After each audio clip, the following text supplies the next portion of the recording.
the church is all these things. I miss one, mommy. What's the first one?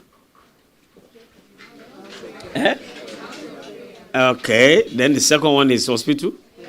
Then the third one is fuel station. The fourth one is household of God. Then the fifth one is faith clinic. And then the sixth one is school. And then last one is connecting center. Let us have the right perspective towards what church is. When you understand what church is, you will never be angry with the church. You know, Jesus said, I will build my... That's the only thing he promised and vowed to build. And it says, the gate of hell shall not what? Shall not prevail against it. It does not mean that the gates of hell will not try to prevail against it, but because he has vowed that no power can bring down his church, he has vowed that no power can bring down his church. Those of you in technical, this thing is going on off, and more people are watching from different places. So I need to wait for them. Honest. Please be honest.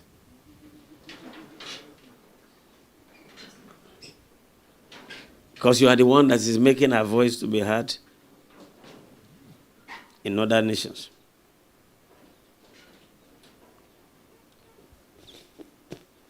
Am I right? Is it working with you? Is it working well? I need to cross-check. I want to be sure.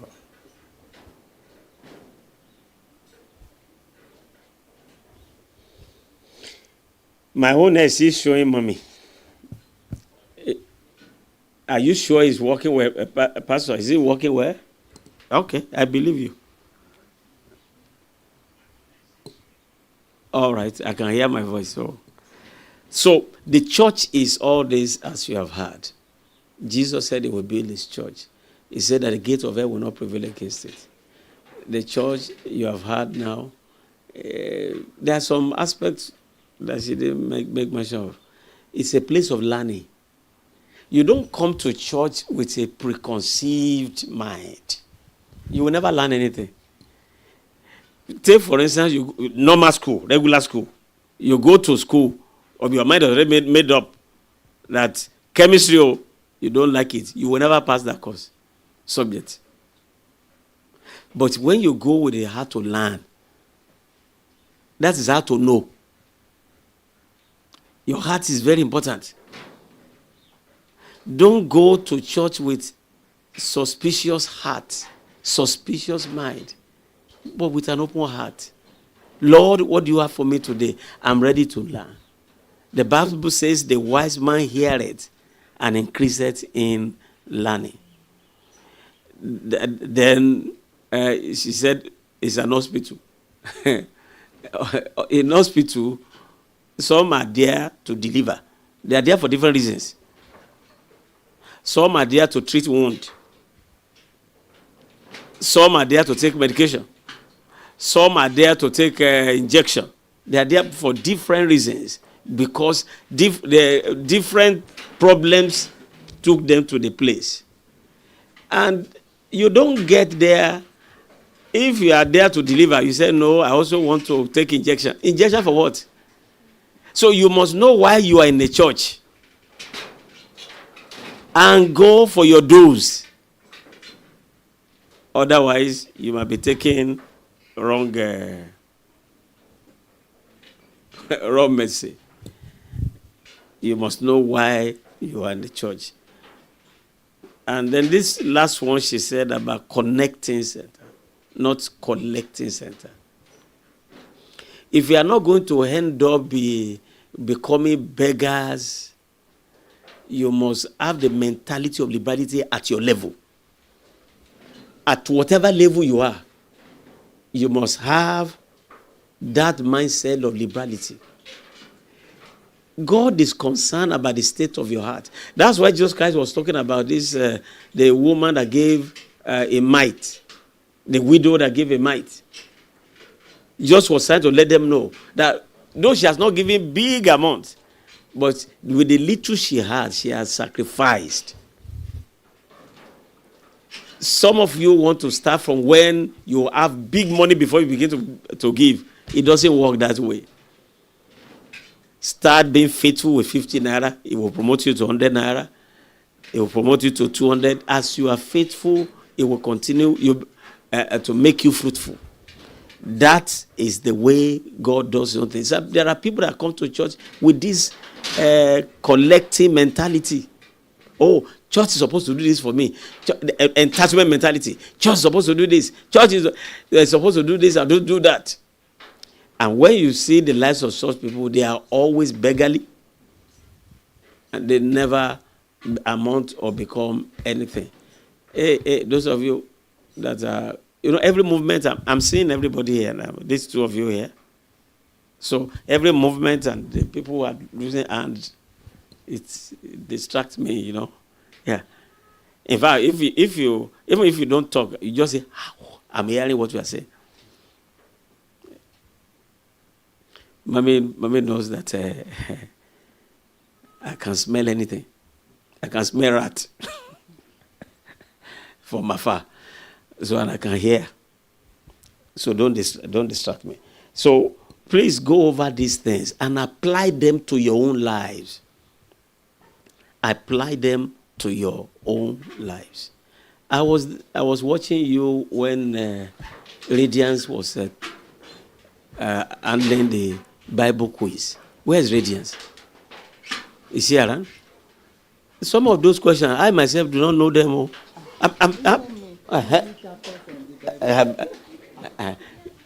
Those of you who answer something, we should clap for you, because at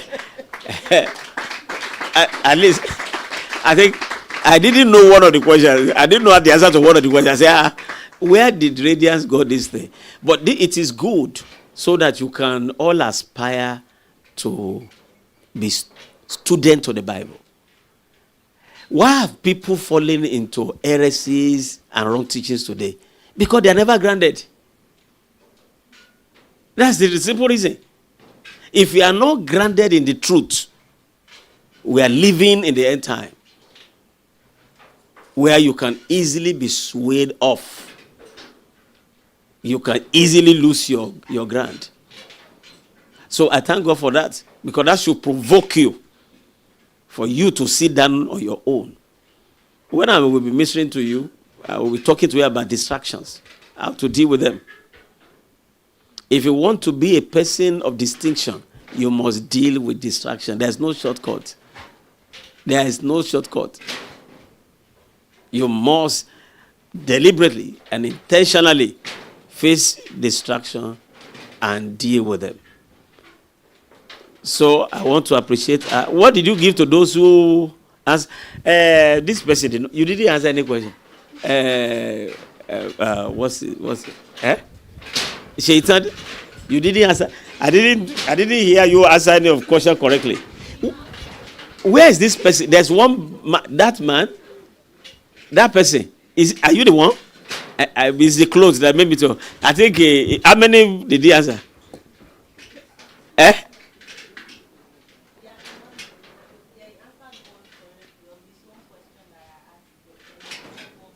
Okay. What about Shaitan?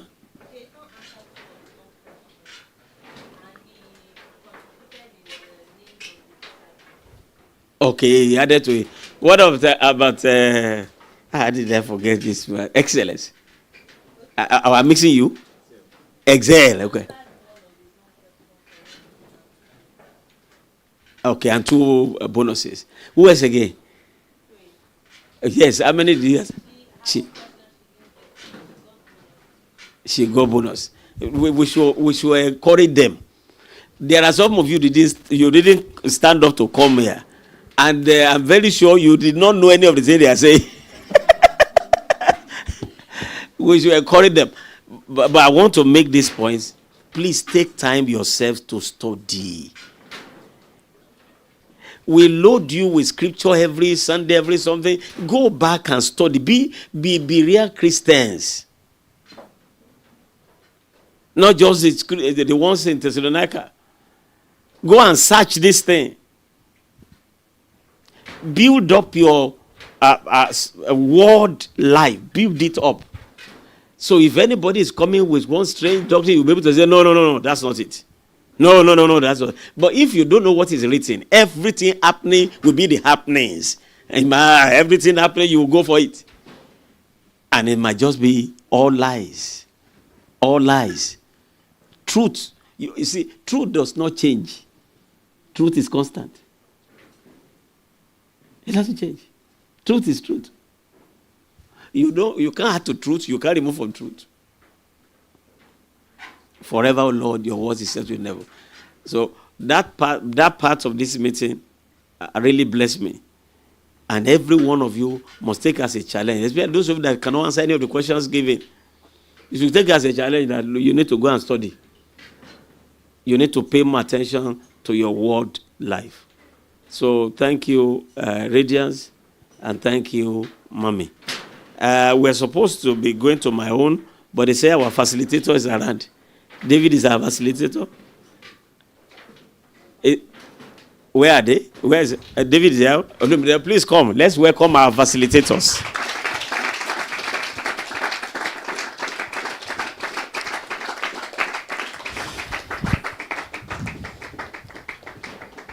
When facilitators are talking, pastors will go and sit down. They are our fathers in the Lord. Pastor Olumide, I said you are our fathers in the Lord. Go and get them. Okay. Once they finish, please sit down.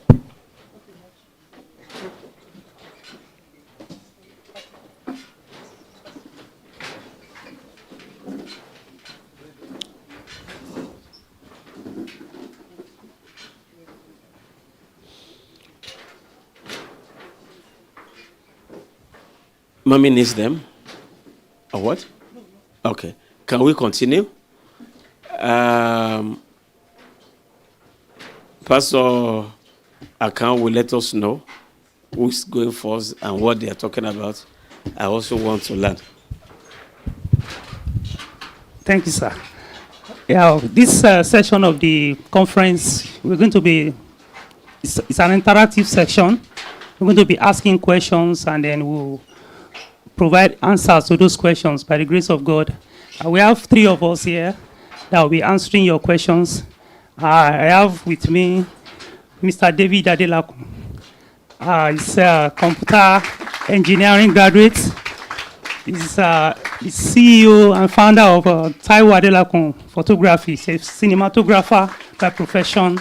And he's going to be answering questions based on business line. How he's thriving in business in these hard times, and then how to shine in your line of business using his principles by the grace of God. We also have Pastor Olumide Ayodeji. He's a land surveyor. He's an expert in GIS, as in Geophysical Information System. He's the CEO and founder of Naphtali Geospatial.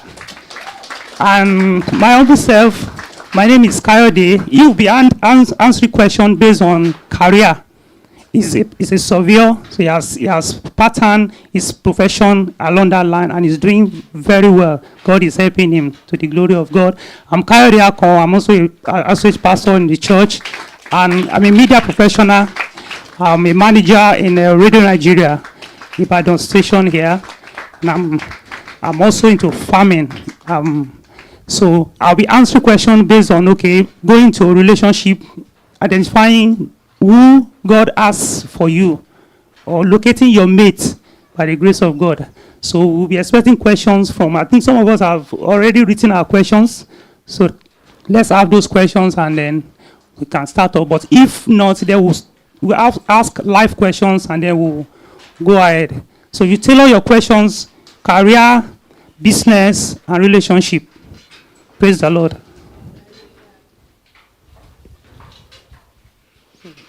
The mic. Okay, you can give them the mic. So questions. Has anybody written any question? I think we announced this earlier. Okay, no. Sorry about that. So if you have questions, if you are into a business and you want to know, okay, how you can do well, how you can prosper, how you can succeed in line of business using the principle that God is helping David Adelakun to apply in his own business, or you are a professional, you are in a kind of profession, you are a medical doctor, you are an engineer, you are a teacher, you are a farmer, and you want to excel in that line of career, you will be believing God through the nugget from Pastor Olumide to answer those questions in a relationship that you are not so sure, or you want to know how to identify your wife, how to identify your life partner. You ask those questions, and by the grace of God, will provide answer to the question. We are blessed to have our daddy around us. So if some of these questions are too hard for us to answer, daddy will answer the question for us. Praise the Lord. So let the question come. Okay. My first question is going to Pastor Olumide. Many of the times when you want to start business or you want to, start an enterprise, it's always quite more possible when you are starting something that is probably a skill that you learned, maybe, or a talent that you have developed.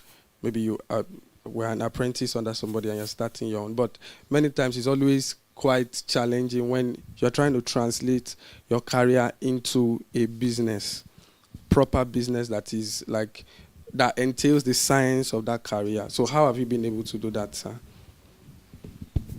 Thank you very much.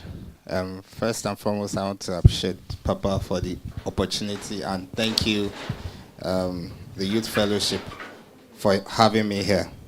Okay, from the question, for instance, let me just use myself as a case study here.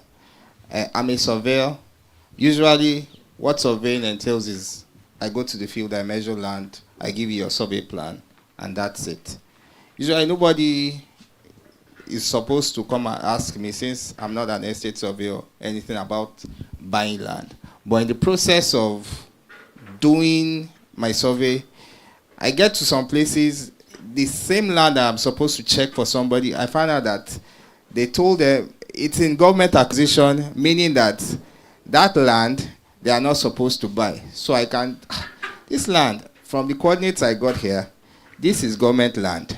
If you buy it, there's no how you'll be able to get it, get documentation registered.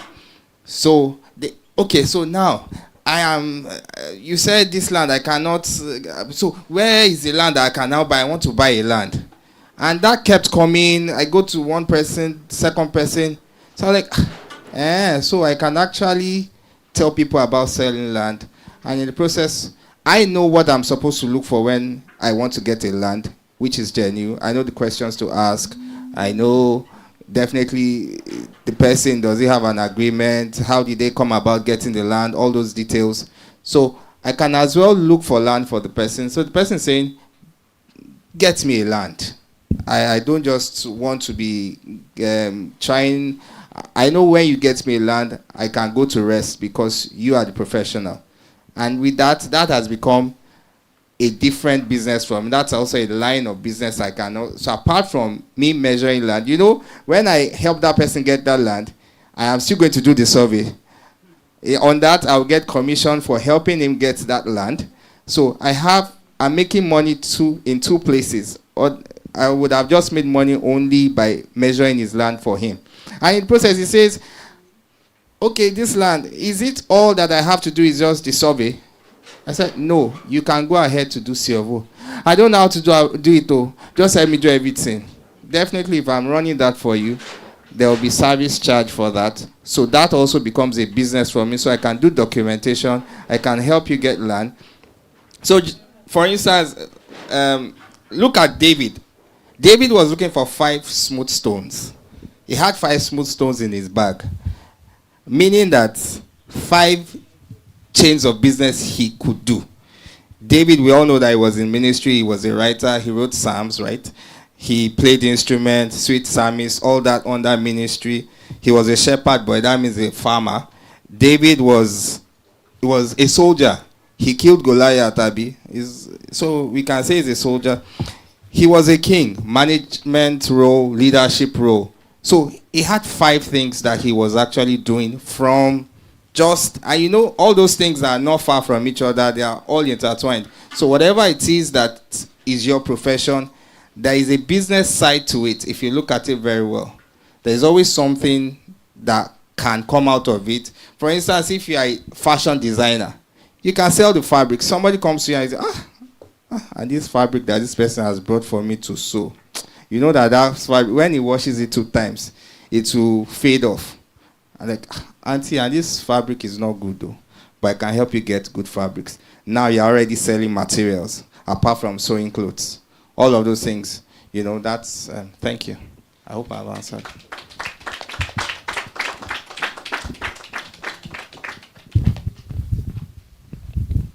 Any other question? Okay. Please read the questions. All right, sir. So we have a business question here, sir. What are the qualities I should look out for to build a business that will last for years? The second one is, what is the one major advice you give me as a business, as a startup in business? Good afternoon, everyone.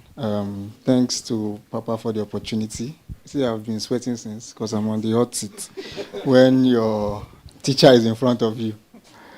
So thank you for the privilege, sir, to the leadership of the Youth Fellowship. Yeah, so I think the first question, he said when the question is hard, you will give Bishop. So if you want to know how to do business for a long period of time, I think we'll ask Bishop. I've been doing it for 30-something years. I've just been running my business for about 5 or 6 years now. You know, but then the startup question is what is the one major advice you will give somebody who's a startup? Who's a startup? Okay, I want to say that I think our generation has a mindset that when it comes to starting a business, what you need is a logo and a name. Whereas that's not the substance of a business. So a business is creating value for people. So in the true essence of it, I don't know if, those of us, not everybody might understand, but those of us that have done anything in the line of branding and media, you've seen some companies that maybe our fathers or aunties or these people that have, and we're like, why are these people's branding like this? I have one auntie like that when I look at their filling station, I'm like, what kind of branding is this? You know, but she's selling, they're making money from it. You know, and I'm saying this to correct our notion that a business is not about logo and name. A business about value, right? People would flow towards where they will get value for their money, right? So I think that should be your priority if you're starting up, that this problem I'm trying to solve, is it a problem worth solving? Do people really like it? Like you have friends, ask for feedback. This thing I did for you, do you like it? So if I'm making hair, do you like the hair? Or when I was when I was making the hair, I hope it wasn't too painful. This and I had a story of was the pastor that was saying this, and the person that used to barb his hair was not available when he wanted to barb the hair. So the person had to send, and the person had been barbing his hair for years, maybe about 2 years prior to that time. And the person had to send somebody from his shop to come and barb the man of God's hair. And for the first time, the man of God enjoyed, let me say enjoy, but the first time he realized that you can barb your hair without pain, without feeling pain. Because that's what you have been feeling for the past 2 years. So the next time when he was to barb his hair, and he called his Ogada, please send that boy. Don't come, don't worry, don't come. Send that boy back. You know, so I'm saying that your service or your product, it has to be value based. And that's what you should continually ask, get feedback from your friends, right? And if there's something you need to add to it, you know, and say a pastor was explaining how he adds different services to what he does. If there are things you need to add to it, you will hear it from some side comments that they are making. I like it, but what if this was there? Do it, and you start improving on that service. And before you know it, the word of mouth is one of the biggest ways of getting more clients. So that part I can answer startup. All right, thank you so much, sir. We have some questions on business here so that we can just go over them. What is the secret of every successful business owner, and how can one grow in business? I think you mentioned that. I think I've said that already. Value for your customer. Okay. While starting a small business, how do I keep running the business even when I do not have enough customers to patronize me? How do I manage little capital with, and how do I calculate my gains, profit, and make back the capital used to start up the business? Okay, thank you. Yeah, I think this is a very important question, especially in the season we are in Nigeria. Like I said earlier, still back to how do I create value for my customers, right? Many of us enter business with that mindset of this is how it's supposed to be. I must have a name. I must have a logo. I must have, the big one is I must have an office, an office space, or I must have a car and the car will carry the name of my office. All those things. Value is the most important thing. This solution I'm bringing to the market, do they like it? Do they enjoy it?